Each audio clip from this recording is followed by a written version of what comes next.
இன்றைய கர்த்தருடைய வார்த்தையின் வெளிப்பாட்டை கவனிக்கலாம். ரோமர் 12:2.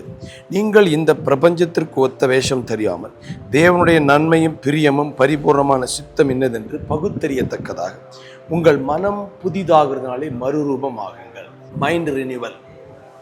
மனம் புதிதாக என்னன்னு சொன்னால், மனம்தான் நம்முடைய இருதயம் எல்லாவற்றையும் கையாளுகிற கட்டுப்படுத்துகிற ஒரு என்ஜின். இந்த மனம் கலங்கும் பொழுது வாழ்க்கையை கலங்கிவிடும். சிந்தனை எப்படி இருக்குதோ வாழ்க்கை அப்படி தான் இருக்கும். எண்ணம் போல் வாழ்க்கை.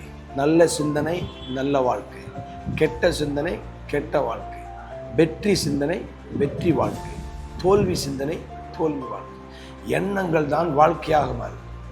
அப்போது நம்முடைய வாழ்க்கை வெற்றியாக மாற வேண்டுமென்றால் எண்ணங்களிலே வெற்றி உள்ளவர்களாக நாம் வடிவமைக்க வேண்டும். இங்கு சொல்லப்பட்டிருக்கிறது பேட்டர்ன் ஆஃப் த வேர்ல்டு. உலகத்துக்கு ஒத்த, பிரபஞ்சத்துக்கு ஒத்த வேஷம் தெரியும். உலகத்துக்கு சில கொள்கைகள் இருக்குது.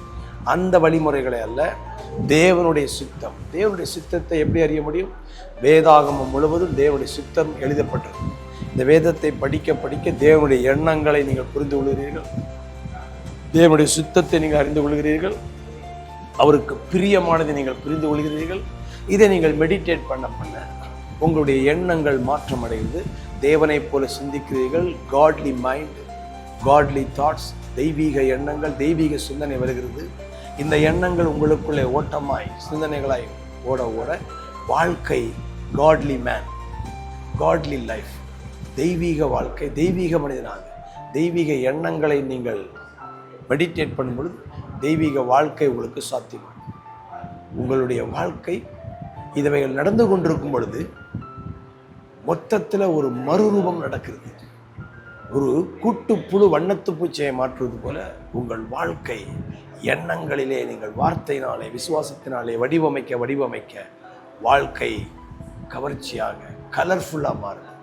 கர்த்தர்களுக்கு அதை சாத்தியமாக்கும். ஜெபிக்கலாம். தகப்பனே, இரவும் பகலும் வேத்து தியானமாக இருக்கிற மனுஷன் பாக்கியவான். அவன் பூத்து காய்த்து கனி கொடுக்கிற மரங்கள் உடைய வாழ்க்கை மறுரூபமாகியே தீரும். இந்த நாளும் தேவனுடைய எண்ணங்களை வசனத்தினாலே தியானித்து வாழ்க்கை கத்தாவே தெய்வீக வாழ்க்கைக்கு வழிநடத்தப்பட உதவி செய்யும். ஆசீர்வதிக்கிறேன் இயேசுவின் மூலம்.